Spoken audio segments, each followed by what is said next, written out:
I'm back from a transformational retreat through Robert Kirby's heartfelt program. And this weekend we had about 24, 26 participants, and it was intense. We had guys from the leadership and we had some newbies who hadn't done the work before. And the first night we started with the psychodynamic work, the Thursday night, so which we talk about what issues that we're going through and what we want to get out of the weekend. And then the next day we start to the processes. The processes can involve family constellations, blind constellations, lower self work on the cube, all kinds of stuff. And for me, my walk away was I discovered a more vulnerable side of myself where during part of the psychodynamic work, just how hard I am on myself. Like there was a moment where I was about to do my process and I started talking about like where I was at and what I was going through, and I went blank. And I could feel myself like pushing and pushing and pushing like internally just to try and find an answer to like what I was going blank about. And I collapsed into that and just went, "Fuck, I'm so hard on myself." And it was such a realization for me that I don't stop. Like I'm always wanting to achieve, always wanting to be something that I think I need to be when I don't need to do that. It's a wounding where I can lash out at people where, like, if I'm feeling this tension, like I can lash out, like I want an answer. I want an answer for this now. So I project my need to be perfect on other people.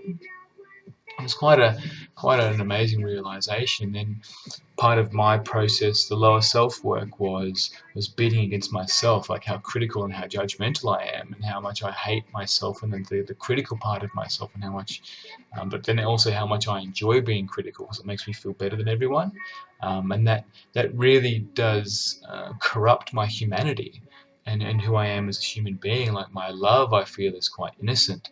And when I start tainting it with like these notions of perfectionism or being greater than or better than, or like using my wounding when I like rising up out of chaos to deal with my issues in my life and childhood, project that stuff onto the world, and my leadership abilities suffer from that. Like people get really triggered from who I am, and that is their responsibility to deal with those triggers, but there's a way that I can deal with stuff out of a loving place so it doesn't trigger people. And over that weekend I started to realize that like I can speak with a level of authority and love that doesn't make people feel inferior, and it's when I go to that place of superiority. And it was quite beautiful. And the other process was accepting that I have like these manipulative and judgmental and very calculated ways of looking at a person and working out what I want to get from them indirectly. And that comes from upbringing, like realizing that there's a part of me that knows how to seduce, particularly women, to get what I want out of them.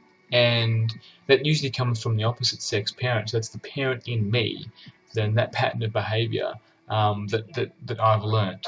And I feel like when I start relationships on that premise, they just turn to shit. And then I feel so guilty when they do. And then it's too late for me to correct it. Like there's so much damage that's been done, and the guilt gets so overwhelming that it's just like, why? I can't fix it. I can't go back. I can't do it because I've set it up to fail from the start.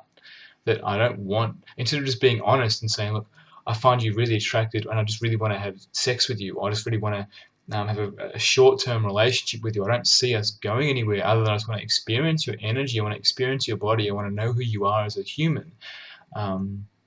I make promises that I know, like my subconscious knows I'm not going to keep.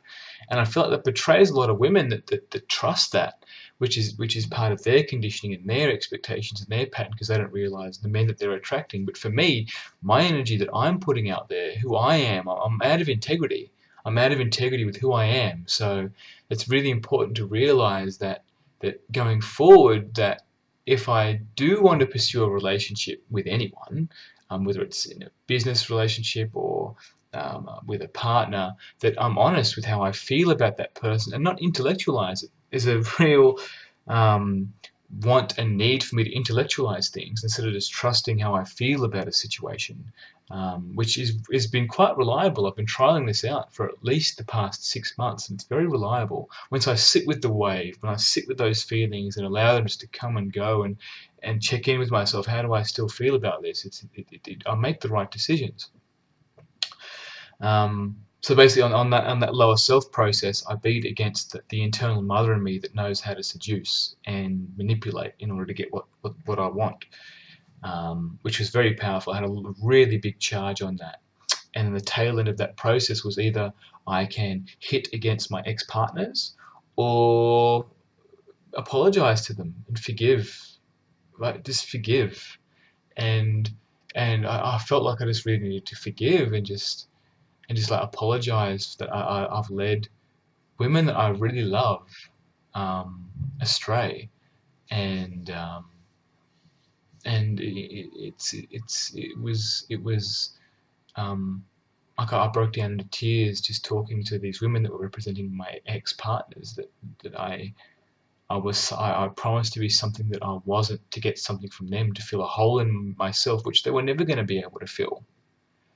They were never going to be the person that I wanted them to be, because I was incomplete myself, and I feel like that's part of my inner journey, and I wanted to share that with you. But the core energetics work that I've been doing is just so powerful. It's so transformative, and I see a new side of me coming out that is attracting more love into my life, attracting people into my life that reinforce the true John, the true me, and it feels so rewarding and so perpetual. Like it feels like it just keeps compounding. The feelings of love and friendship just keep compounding, and creating a space for me to know that there's stress going on around me, but I can sit in the chaos and make a wise decision.